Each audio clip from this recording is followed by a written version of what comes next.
नाज़रीन अस्सलाम वालेकुम। आज मैं आपको नाक का बहना, नाक में से रेशा आना, जिसको discharging from nose, lot of secretions are coming, इसके मतलब कुछ आगाही दूंगा।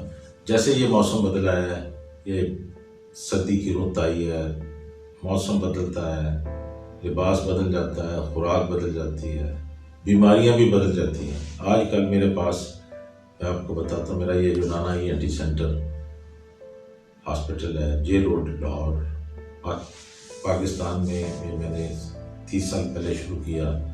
ट्रेनिंग कॉलेज के सामने बेशुमार मरीज हमारे पास आए। हर कोई कहता जी नाक वागदा जी, छिक्का आंदियां ने। वो छींकों को यानी हम अपनी जुबान में स्नीजिंग, जिसको कहते होते स्नीजिंग के साथ छः छः दबादब उनको आ रही हैं छींकें। अब नाक भी बह रहा है, रेशा भी गले में जा रहा है, और बाज़ औक़ात वो ये भी कहते हैं कि जब हम खाना खाते हैं तो फिर नाक ज़्यादा बहना शुरू हो जाता है। ये भी मैं आपको एक प्रैक्टिकल प्रॉब्लम बताता हूँ।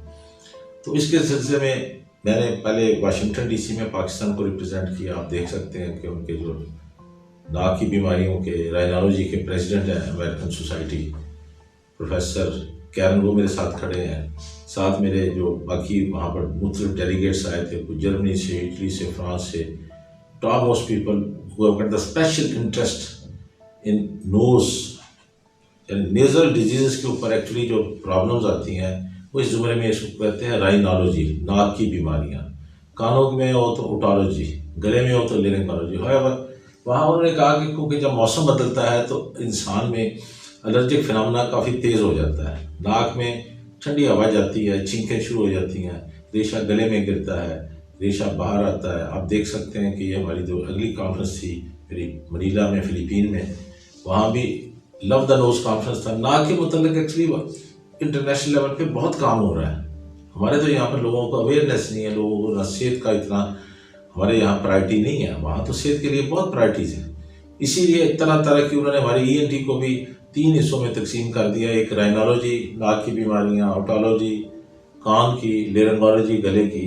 तो नाक के ऊपर मैक्सिमम वर्क है। ये लव द नोज कॉन्फ्रेंस में आप देख सकते हैं, मैं खड़ा हूँ मनीला फ़िलीपीन में। वहाँ पर मैंने फिर साइंटिफिक सेशन को चेयर किया कि ये जो नाक में से डिस्चार्ज आना है, हलक में डिस्चार्ज, गले में गिरना, जिसको पोस्ट नेजल ड्रिप भी कहते हैं, पीछे गले में उसके गिरना शुरू होता है, गला ख़राब हो जाता है, चेस्ट ख़राब हो जाती है। अब उसमें ये भी देखना है कि नाक में बाज़ हदूद होते हैं। जैसे आज भी मैंने 2-3 के ऑपरेशन किए हैं नाक के, जिनका नाक बंद था जी, यही प्रॉब्लम थी। तो उनमें हम उनके नाक का लेटेस्ट तरीके से प्रोसीजर से एक साथ मेरा ख्याल 5 मिनट के अंदर ऑपरेशन कर देते हैं, नाक ठीक हो जाता है, नाक खुल जाता है। Actually where there is obstruction there is infection. ये एक इंटरनेशनली एक सेइंग है, गली की नाली है, आपके घर की नाली है, उसमें पत्थर फंस गया पीछे से, वो सारा ब्लॉकेज होकर वो स्मेल देना शुरू हो जाता है। इस तरह नाक में जब वो हदूद हैं, स्पेशली जो टर्मिनेट्स हैं, उनकी जब हाइपरट्रॉफी होती है या नाक में पॉलिप्स बन जाते हैं। आजकल पॉलिप्स वाले केस भी काफ़ी आ रहे हैं मेरे पास। कि नाक में जी कोई मेरे पास चतराल से मरीज़ आया हुआ था, दूसरा जैकबाबाद से था, तीसरा मरीज़ जो था वो मुल्तान से था।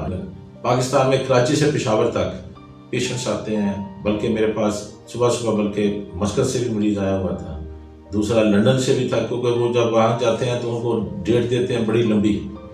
वो कहते हैं जी इतने 6 महीने के बाद हमें डॉक्टर ने टाइम दिया है। तो वो जब पाकिस्तान आते हैं, they prefer to come to us. मेरे वो यही राना ईएनटी सेंटर जो हॉस्पिटल है मेरा, सुबह मेरा पहला मरीज लंदन से था, ईस्ट लंदन से। तो उसका भी यही था कि जैसा उधर सर्दी बड़ी शुरू हो गई है, अब लंदन में सर्दी है, तो उसके साथ ही मेरा नाक भी अंदर से जाम हो गया है। तो फिर मैंने उसकी सारी असेसमेंट की, उसका एक छोटा सा नाक का ऑपरेशन 5 मिनट का वो भी किया, और मरीज माशाल्लाह ठीक हो गया।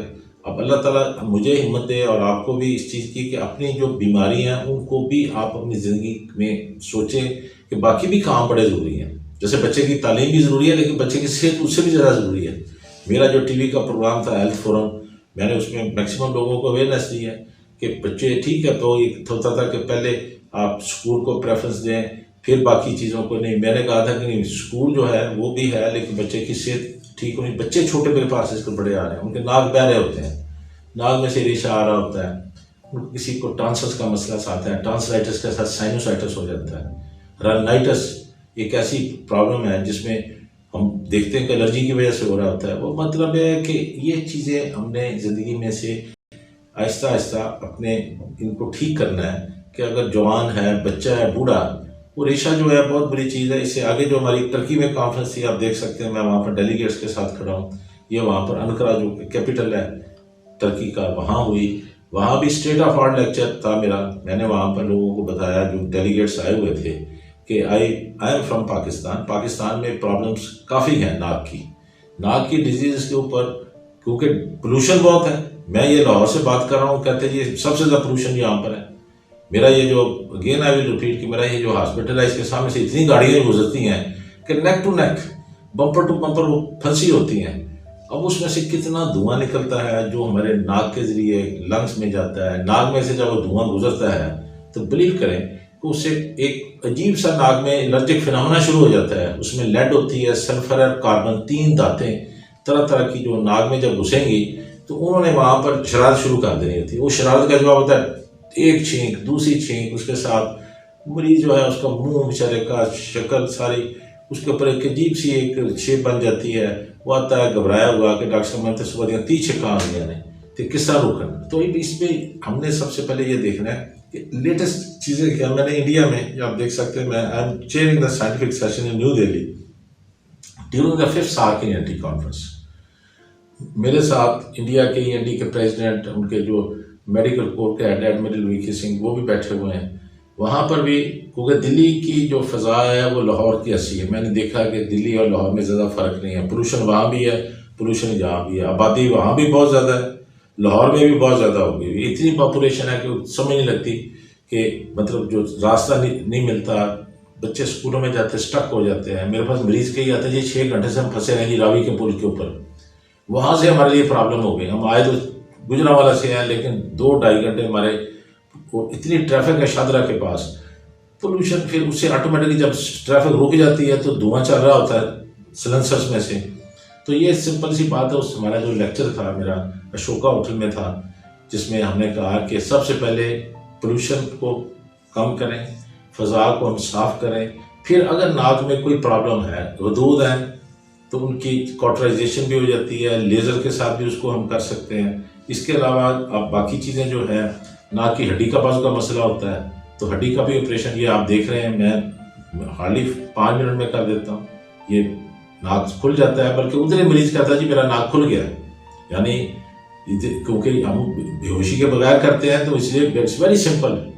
प्रॉब्लम्स एनेस्थीसिया में होती हैं, लेकिन अगर एनेस्थीसिया नहीं है तो it's very simple. Patient walks in to the theatre, we do the surgery, patient कहता है जी आज ज़िंदगी में मैं पहली दफ़ा वापस आ गया हूँ। तो मेरा ये कहना था कि इंडिया में हमारी जो ये 5th SAARC ENT conference Ashoka hotel में हुई है, मैंने साइंटिफिक सेशन को चेयर किया। वहाँ पर यह था कि नाक की बीमारियों को आम न लें।